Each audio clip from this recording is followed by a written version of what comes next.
First Lady who makes it clear she'll put parenting before politics. I've, had to juggle being mom-in-chief and having a career for a long time.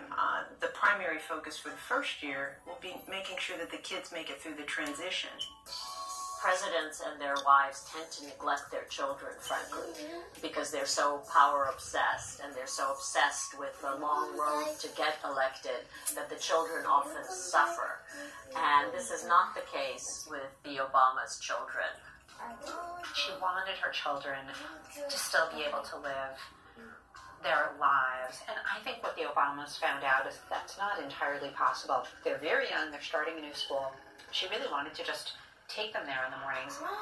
For her to take the kids to school meant there had to be cars, there had to be security, there were traffic issues. Instead, Sasha and Malia, just 7 and 10, went off to school with Secret Service agents and Mrs. Obama's mother. Raising our girls in the White House with my mom, not gonna do this. It's a beautiful experience. They didn't know any of this before they moved to the White House. They had never lived a life like this. What about something like a dance performance, or a basketball game at the girls' school? Would the President and First Lady be allowed to attend? The theme for this year's event is Ready, Set, What? Go! Committed to creating a sense of normalcy, Mrs. Obama had a talk with the White House staff. I said, we're going to have to set up some boundaries because they're going to need to be able to make their beds. Those early years in the White House were a real adjustment for Michelle. She had to start over in many ways, and she had to do it under the watchful eye of the world. And that's a lot of pressure. Each First Lady redefines the role, and she defined it as mom-in-chief, and she went for issues that were not controversial. I think we're ready, yeah. As Malia and Sasha settled in, Mrs. Obama began to focus on not just what was best for her own girls, but what was best for the nation's children. You can lift up the grass with the pitchforks. Go, go, go. In 2009, on the first day of spring, the First Lady broke ground on the White House garden.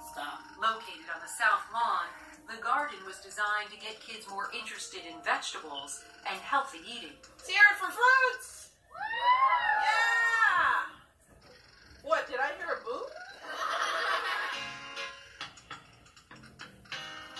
Mrs. Obama took healthy eating a step further in 2010, launching her hugely popular Let's Move campaign to help curb childhood obesity. Clearly, we're determined to finally take on one of the most serious threats to their future, and that's the epidemic of childhood obesity in America today.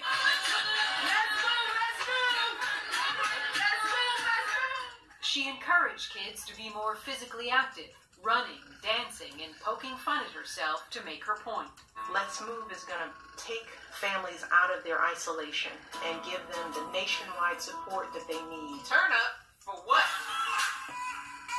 I don't want to close my eyes. I don't want to fall asleep. She also danced with Big Bird, Ellen, and Jimmy Fallon, too.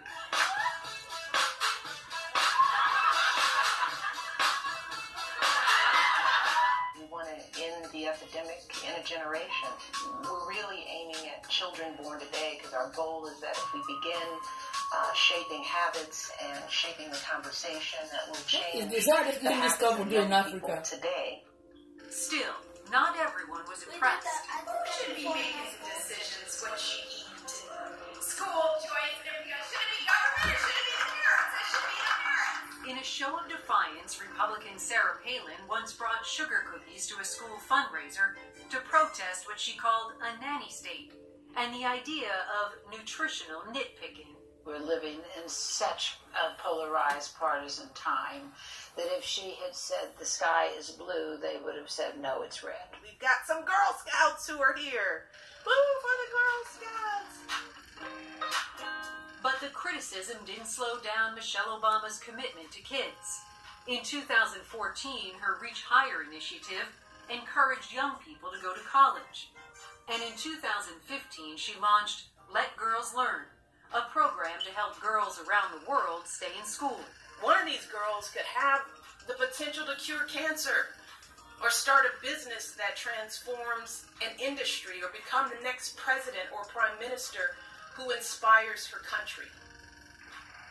But if she never sets foot in a classroom, chances are she will never discover or fulfill that potential. She understood that if humanity is going to survive, it's going to be in the hands of women. Which may be why she joined the effort to bring home more than 200 Nigerian schoolgirls kidnapped by Boko Haram. In these girls, Barack and I see our own daughters. We see their hopes and their dreams. And we can only imagine the anguish their parents are feeling right now. She would identify with those kids' struggles. Her message again and again was, look at me, I wasn't born into a family of, any great wealth or education.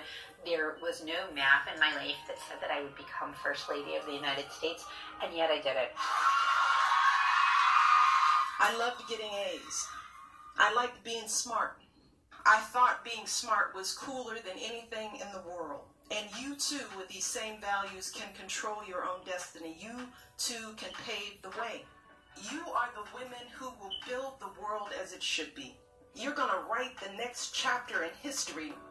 If you're a parent, you are happy that Michelle Obama exists. If you're trying to raise young women, you are happy that Michelle Obama exists. Because she's tough, she's strong, she's beautiful. She said your homework is more